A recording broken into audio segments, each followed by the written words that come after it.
Ready to rock and roll? That's your mic? Oh, yeah. That's your mic, and just roll with it. How's everything been? Everything has been very good, with the exception of this wake-up call I got. But it's, yeah, we love we love this event. It gave me a chance to bring the Foley children out. You see, one of them actually got out of bed at 5:30 to come hang out with his dad. Well, let me officially introduce myself, Danny Salas. Nice to meet you. Very impressed. So we're gonna see this guy in the ring in what, 2, 3, 4 more years maybe? He's 10. 5 years then, I guess? Yeah, we're gonna start. I told him we were gonna start working on our matches again, right? You know, so it's been a couple of years since Chuck have to come up with some new maneuvers. He had a counter for almost everything. That's awesome. Yeah. Dude, that's awesome. Well, come on, man. Look at his dad. Study the tapes. Of course, He studies, he watches. He's got a very keen wrestling intellect. And what match are you looking forward to more than any other, Dewey? Daniel Bryan Johnson. How about? He's my favorite still. His favorite's Daniel Bryan, that's right. I hear Daniel Bryan is kind of thrifty with his money. Does that remind you of anybody? You.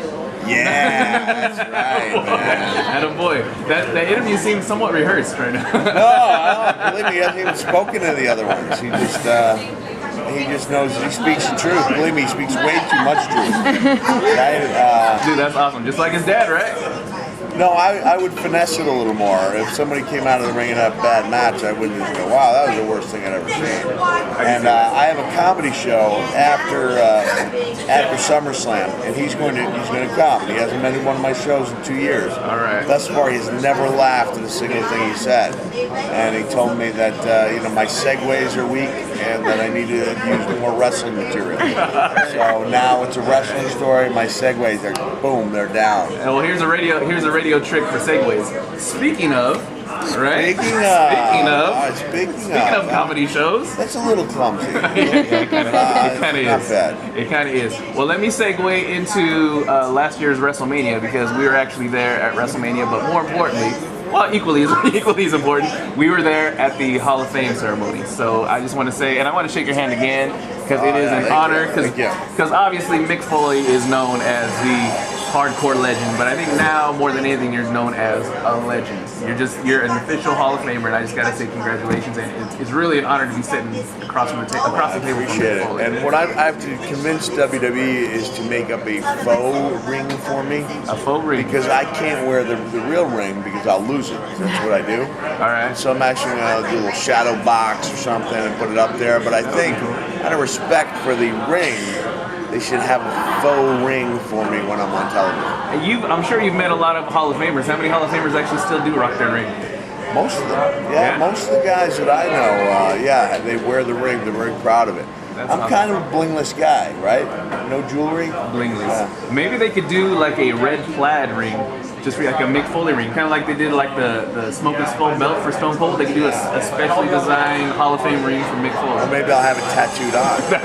that would be dynamite. You know, the Amish men grow beards to prove that they are married. To prove they're married? Yeah, that's an Amish man with a beard, because you can't shave off a beard to go into a bar, right? Think about it. Yeah, you don't leave it like on your dressing table. Okay. I don't know what it has to do with championship rings. Speaking of Amish. Well, congratulations again from last year. The speech, and for real, like, it kind of threw me off, because we're waiting for the Hall of Fame ceremony to start, and they're like, out first, Mick Foley, and I'm like, man, Mick Foley seems like he should be someone to end the show, but it totally made perfect sense because... Well, you had Bruno. One so thing maybe second to last. I realized, you don't let anyone else define the importance of an event. And looking back, I'm glad I went first, because otherwise, if I'd gone on, second to last or even last, I would have looked out at my kids, I would have been like... I can see that. Oh, come on, Dad. Instead, they were still with it. We had a great night. I had the foresight to book a place called Foley's, just 3 blocks from the Gardens. Instead of getting on the bus with everyone else and going back to beautiful Jersey City, we were able to hang out with some friends, and so we lived it up.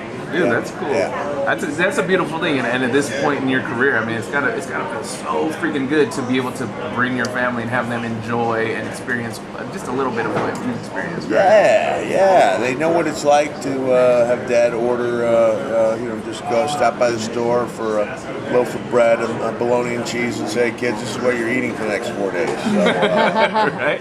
So instead of staying in a hotel, you put them in the back seat of your car. actually, this is the first time they've ever eaten a Jack in the Box, and they're digging it, right? No way. First Jack in the Box experience ever? Yeah. Oh, man. Yeah, they're like, "What is that?" And I'm old school. I remember where they actually had the guy in the box. Right? Some of the creepiest commercials in the world. But now it's basically a West Coast thing. But I never leave California without a breakfast jack. Right, got you. And for those special occasions, 2 tacos for 99 cents. I do it all the time. That's if I don't like myself and I feel like I need to suffer, I will have those 2 tacos and then live with the effects for the next. They burn. I'm not saying they're not good. Hey, it's all right because it's a long-lasting impression. Makes you remember it hours after you eat it. So you always go back. Speaking of, this is the most non-wrestling, non-WWE related conversation I've ever had with a WWE superstar. what about Sandow cutting me off in mid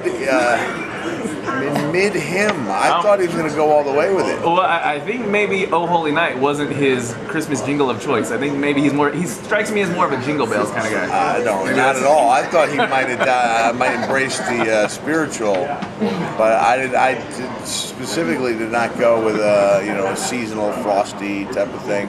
We'll see. Maybe we'll have to settle this thing in the ring. I think you might have to. But I want to say this. You brought up your comedy career now, and it totally seems like a perfect fit for Mick Foley. I mean, just reading your books, got them all, by the way. Thank you. Bought the hardcovers. You're welcome. Yes, I appreciate that. No problem. Well, you know what? One of the challenges for me is to try to get the same guys who will stand in line for book signing to come out to the shows because they don't know what to expect. Right. And they'll go, "Really, you?" And I'll go, "Did you read my books?" I go, "Oh yeah." "Did they make you laugh?" "Oh yeah." "Did you laugh out loud?" "Yes." I go, "All right, what's the problem?" I'm going to tell you, other stories. People laugh out loud. They'll have, they have a really good time. And like I said, it's like being in the ring without getting hurt. And it's almost like an acoustic evening with WWE. It's a stripped down thing where you get, a couple hundred people in a room.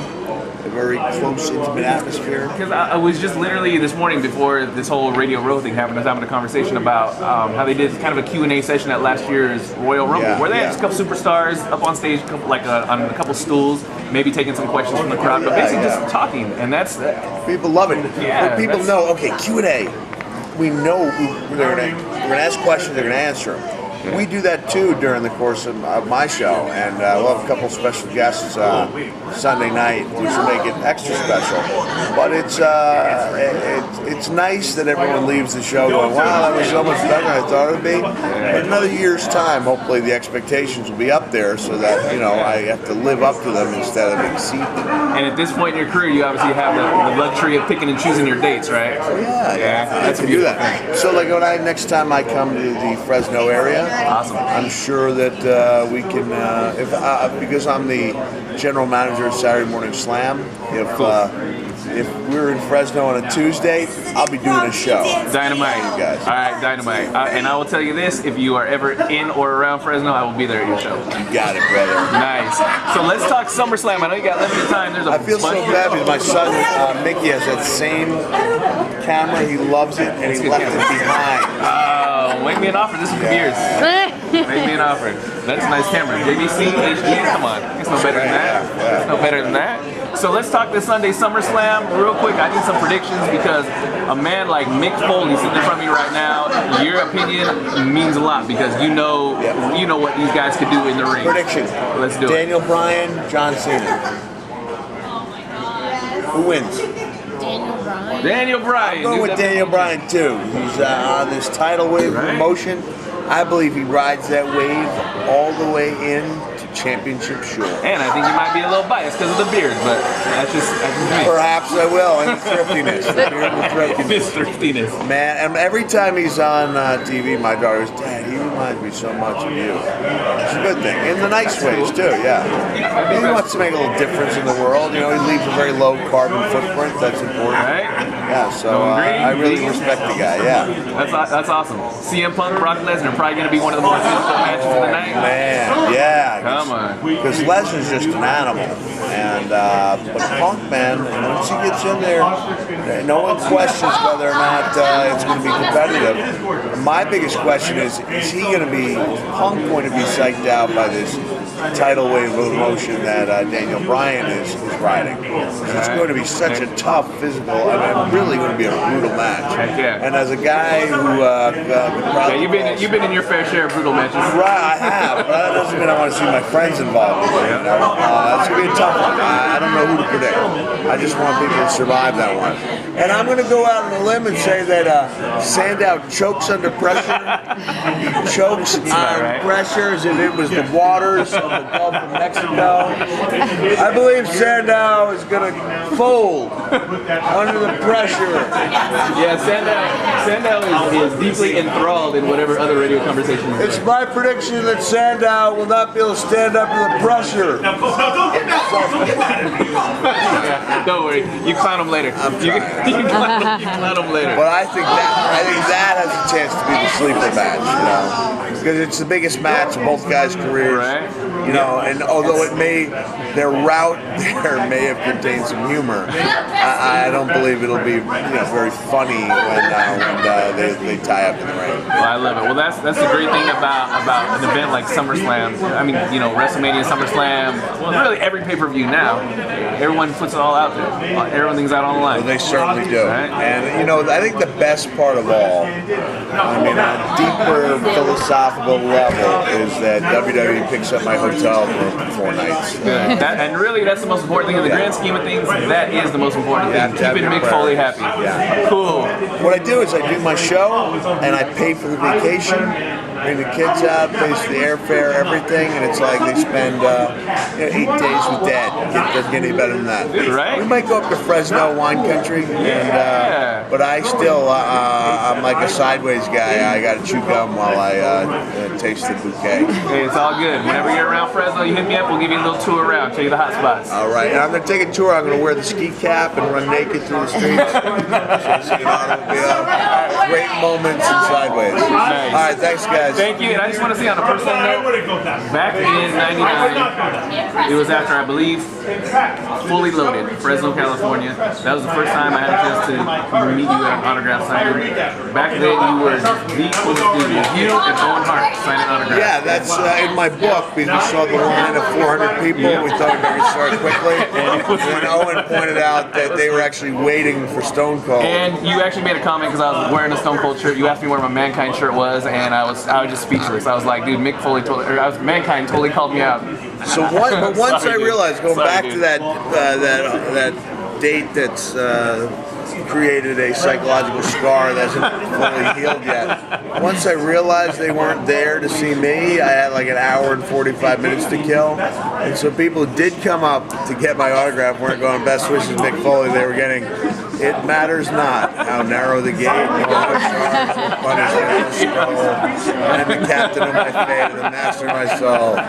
Mick Foley. I mean, I was hitting every bit of, You were like, I've got so much time to kill. I'm going to totally make it worth it.